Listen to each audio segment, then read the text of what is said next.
The warmest of greetings to you, and welcome to Happily Ever Teaching. This is the podcast to help you enthrall your learners in every subject under the sun using the best teaching method known to science, storytelling.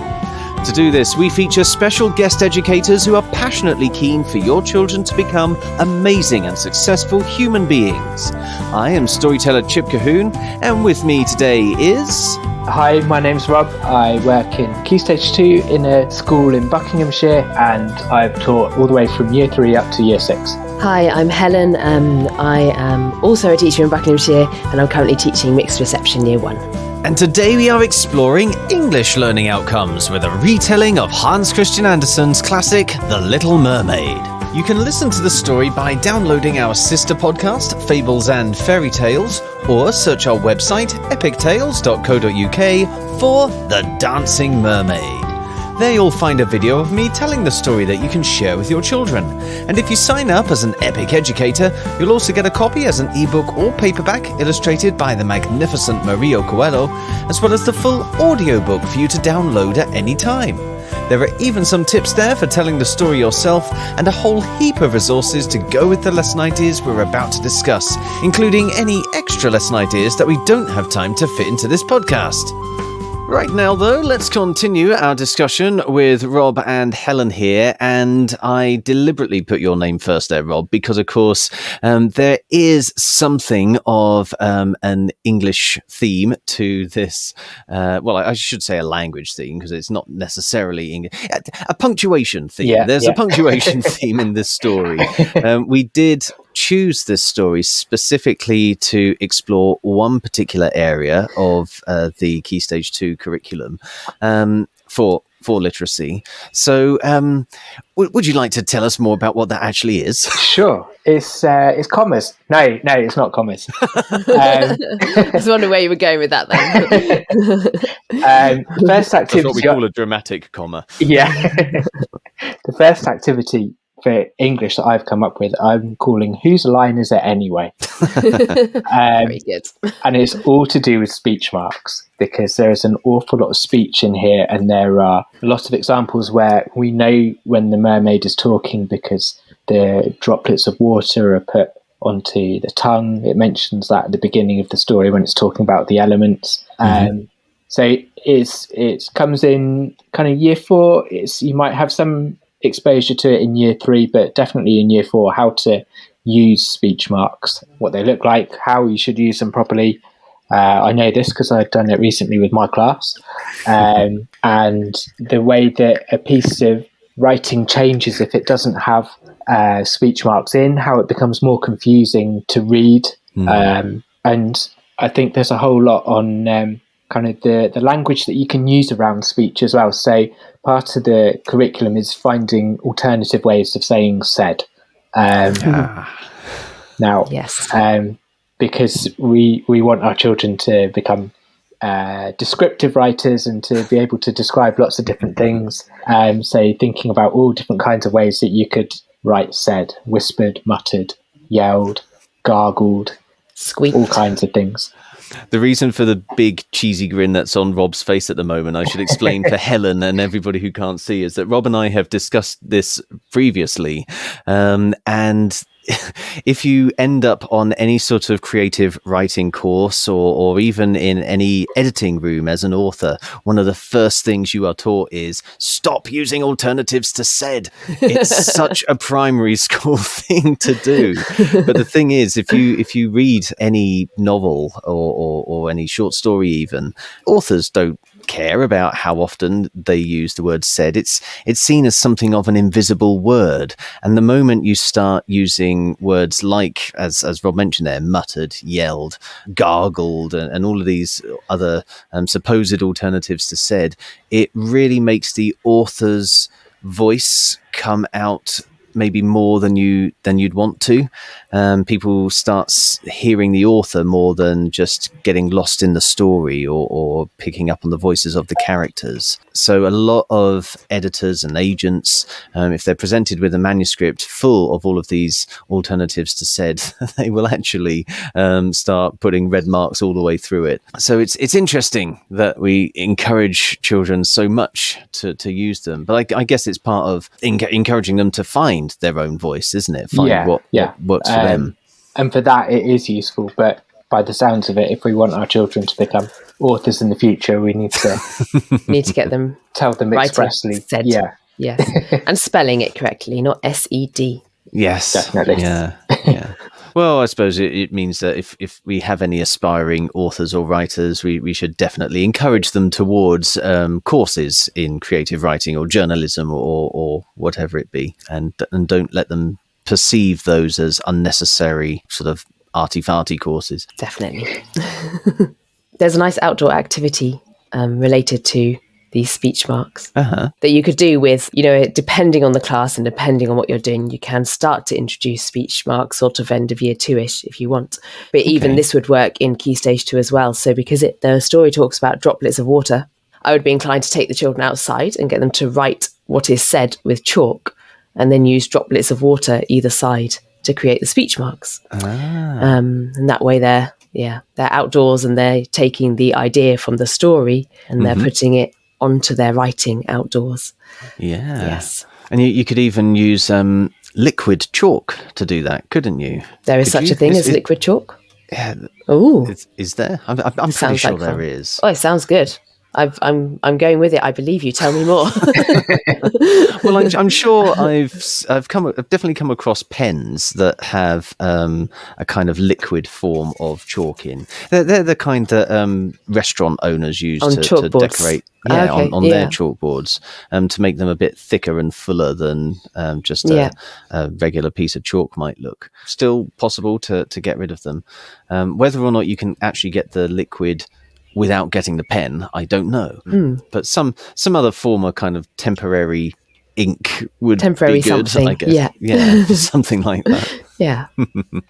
Especially if you wanted to do it outside on your school playground. Yes, must be removable. So what was your idea then, Rob, for helping your classes age 7 to 11 to kind of grasp their use of speech marks? A way that I've found to do it is to give the children a piece of text that they're familiar with from a story that they're familiar with. It could be from this one, it could be from one that they've studied in class or in guided reading, and just remove all the speech marks from it. Get them to read through it first of all. Does it make sense? Why doesn't it make sense? Get them to identify the facts that the speech marks have gone, and then get them to rewrite passages of it with the speech marks back in so that they can clearly see where they go, how they go, which bits you need to put within the speech marks. And then following on from that, the next day I would, using the same book or text, get the children to create a dialogue between two of the characters from the story, but make sure they've got all the speech marks in place as well. Yeah, there are quite a few moments in the story where you could let them do that to try and punctuate it to make it clearer. But obviously, if you were to do that in those moments, it would completely change the story. So that might be a good way to explore alternative endings and things with your children as well, is to pick a point, start putting some of the speech marks in, and then rewrite the ending, see where it goes from there. Kind of like turn to page 57 if you want this ending to happen, or page 43 if you want this to happen. Yeah, calling on the consequences theme we talked about yesterday. I came up with a couple of other activities to do with English as well. One was to do with, there's quite a lot of, there are loads, in fact. There are an enormous quantity of adjectives used within the tale. So to identify them would be a good challenge for the children. I've just got a bit that I found here about when the mermaid sees the boat for the first time. It's so smooth and polished, but strong and sturdy. There's a woman's head made of wood carved into the front. And it's just the descriptive language in it is incredible. And it really does help paint the picture of what the mermaid can see, because it's the first time she's seen all these things. Now, I was going to say most with a caveat, most people will know what a boat looks like. They'll have had experience either in person or seeing them on screen what a boat looks like. Yeah. But a mermaid hasn't. So she is describing it to us for the first time. Yeah. So it's kind of got two bits, this activity. So the first one would be to identify lots of different adjectives. But then when the mermaid first comes up as well, and she sees the clouds and the birds and things, she describes them without knowing the name to start off with. Yeah. So set your children the challenge of describing things in the classroom without saying, this is a chair, for example. But can you describe what it is? So you've got to use effective adjectives to do that, so that other people can work out what you're talking about.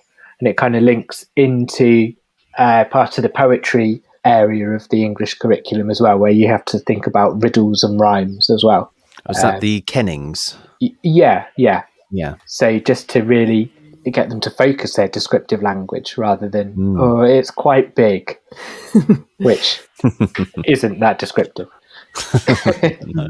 And part of the fun of this for me writing the tale is, trying to think about how, well, as you said, a mermaid who's never seen this before, but also a mermaid who comes from a very particular part of the world. So we talk about her feeling the goldfish in her belly instead of butterflies, because of course she's never encountered a butterfly, and she looks up through the surface of the water and sees things that look like fish with very hard noses. I like that shooting bit, around the space, because she's trying to describe them using language that's available to her. And if you encourage your classes to do the same, to put themselves in a particular frame of mind. So it doesn't necessarily have to be that they're living under sea, but Bex and I looked at another story recently around the Epic Tales website called Urashima and the Underwater Kingdom. And in that one, it's not just a question of being on land and trying to describe things under the sea, but it's also being in the past or from the past and trying to describe things in the future. So taking the language of one era and applying it to another. I wonder whether you could do something, because I had a similar activity for Key Stage 1 in terms of describing riddles and describing things without saying their name. But just listening to you talk there, Tip, I wonder whether it'd be possible to help the children a bit with that, is to find something that they might not have seen before. Oh. So something from a different time or a different culture, something a bit unusual to them that they then have to describe using what they know, because maybe that would be a bit more like the mermaid seeing things on land, like she hasn't seen them before.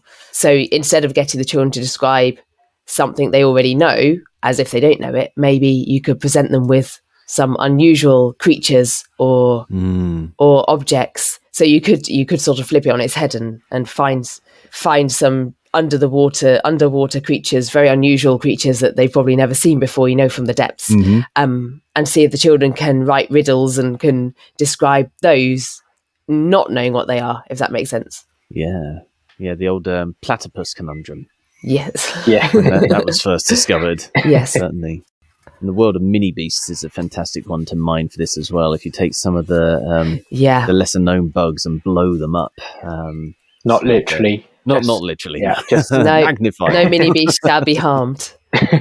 Do you have anything else for ages 4 to 7 for us, Helen? I do. So I had the kind of riddle idea, which we've talked about. And then I had sort of a bit more of a project idea, kind of around non-fiction report writing, non-chronological report writing.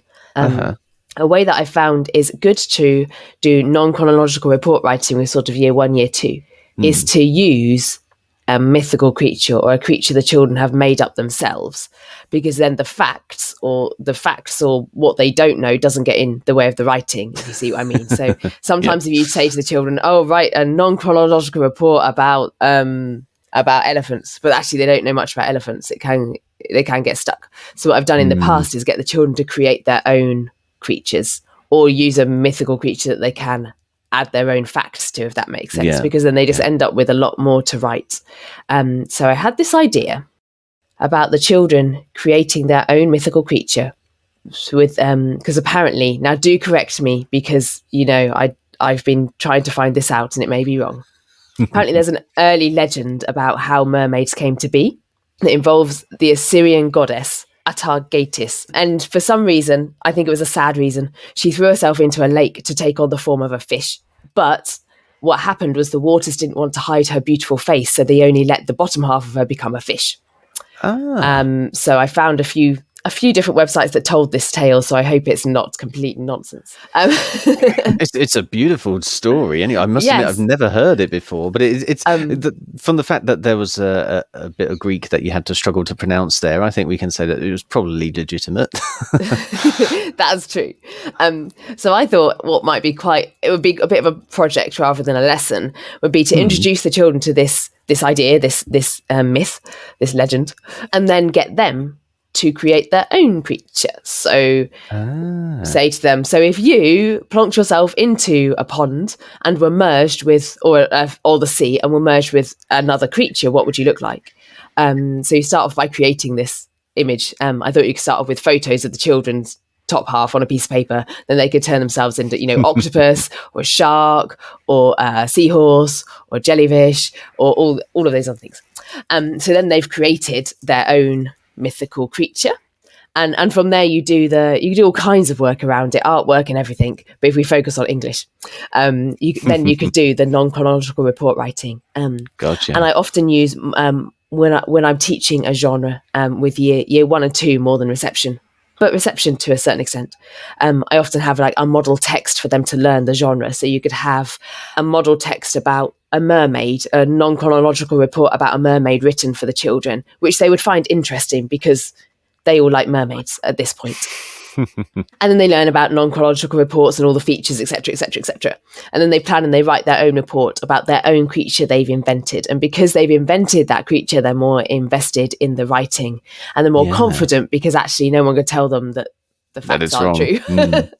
Yeah. I thought you could have a lot of fun with that, creating some other mythical undersea human / sea creature type things. Could you, just thinking about that, potentially also use the Bog Babies book? Would that fit in, Helen? Because they're kind of made up creatures. Undersea things. Yes. You could use the Bog Babies. A book by Jean Willis, one of my favourite books, as Rob knows, about little mythical creatures that live in ponds. Yeah. Fantastic. I must admit, you've educated me, Helen, as a classic of children's literature that I didn't know about, and a classic of Greek literature. There you go. Yeah. We're all learning today. We're all learning. No, the Bog Babies book is a beautiful one. It's one of my absolute favourites. Just the whole story is very magical, and the illustrations. I've used the book as a project. We do a Mantle of the Expert at school, and I've used it as a project for that. And the children that I taught still talk about it now. They're now in we did it in beginning of year 1, I think. They're now nearly year 3, and they still when they see me, they still talk about Bog Babies. It's a beautiful book. You should look it up. Excellent. I will. That's sadly all we have time for today, folks. We'd love to hear your thoughts on everything we've discussed in this podcast, so please find us on social media using @TeachHappily, or leave us a review using your favourite podcast app. You can also use social media to let us know if there's a subject you are soon to teach that you'd like us to cover. We would love to help. Please also share this podcast with your colleagues and help us start a story-led revolution in classrooms around the world, so children everywhere can learn in a way that's effective, memorable and enjoyable all at the same time. Tomorrow, the young mermaid will help us teach maths. But right now, it only remains for us to say cheerio, and we hope to hear your story soon. So, cheerio! And we hope to hear your story soon.